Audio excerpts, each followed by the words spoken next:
Aujourd'hui, il y a des nouvelles intéressantes de la Fédération de Russie. Ici, l'Ukraine a intensifié sa campagne de frappe stratégique avec une série massive d'attaques de drones de précision ciblant l'infrastructure pétrolière critique russe, déclenchant des incendies massifs qui ont brûlé pendant des jours et démontrant leur capacité croissante à frapper loin derrière les lignes ennemies. Ces frappes sabotent non seulement les efforts de guerre russes en paralysant les approvisionnements en carburant des forces terrestres et aériennes, mais elles portent également un coup sévère à ces revenus provenant des exportations de pétrole, rendant de plus en plus difficile pour les Russes de soutenir leur effort de guerre. La première de ces frappes dévastatrices a visé le dépôt pétrolier de Lysinskaya près de Voronej. Cette attaque est particulièrement significative, car le dépôt stockait du carburant spécifiquement pour l'armée russe. Les responsables locaux ont affirmé avoir intercepté 10 drones ukrainiens, mais au moins 3 d'entre eux ont réussi à échapper aux défenses aériennes russes et à frapper directement plusieurs réservoirs de stockage de carburant, déclenchant un incendie violent qui continue de brûler plusieurs jours plus tard. Malgré les efforts russes pour protéger le dépôt avec des filets de sécurité conçus pour prévenir les attaques de drones, ils ont percé avec plusieurs drones frappant la même cible et contournant cette protection, causant une destruction généralisée.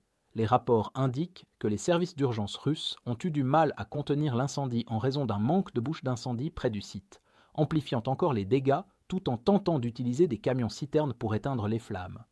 Avec la deuxième frappe, des drones ukrainiens ont frappé un dépôt pétrolier et une usine à Lyudinovo, dans la région de Kalouga. L'installation ciblée, faisant partie du réseau Kaluga Nefet Product, sert de centre logistique clé pour les forces russes opérant en Ukraine. Les forces spéciales ukrainiennes, en coordination avec les unités de drones, ont de nouveau réussi à infliger de graves dommages malgré les défenses anti-drones russes. Un coup direct sur une telle installation réduit encore la capacité de la Russie à soutenir ses unités de première ligne. Les dépôts de carburant comme ceux-ci sont cruciaux pour maintenir les lignes d'approvisionnement en fonctionnement, et à mesure que l'Ukraine continue de les frapper, les forces russes rencontreront des difficultés croissantes à maintenir leurs attaques à un rythme soutenu, car ces centres logistiques cessent de fonctionner sans capacité de stockage de carburant.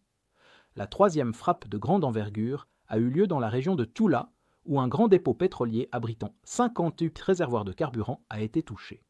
Les images publiées par les habitants indiquent que l'incendie qui en a résulté était si massif qu'il pouvait être vu à des kilomètres à la ronde.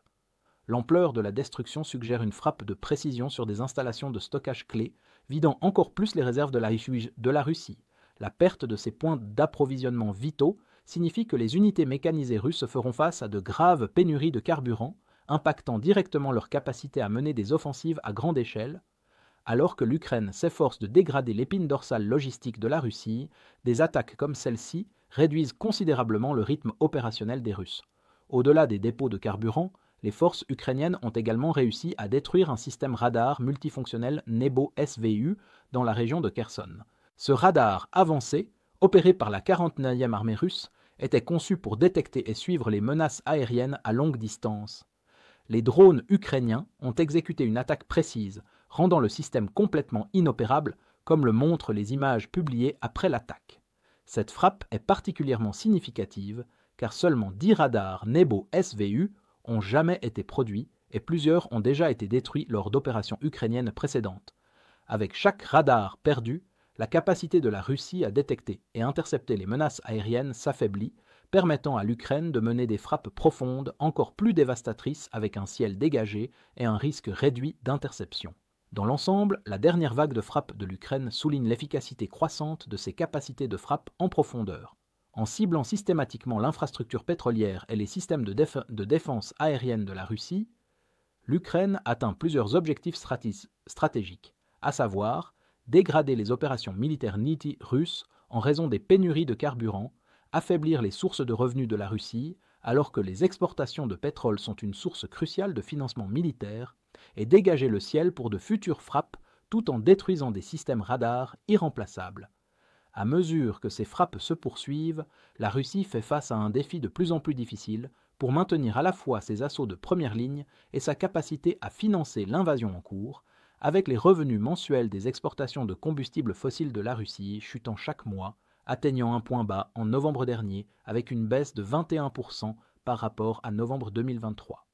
Si vous êtes contre l'invasion de l'Ukraine et que vous souhaitez soutenir le travail que je fais, pensez à vous abonner à notre site d'actualité indépendant. Vous y trouverez nos analyses stratégiques exclusives, des aperçus complets de tous les fronts et des vidéos d'analyse tactique régulières.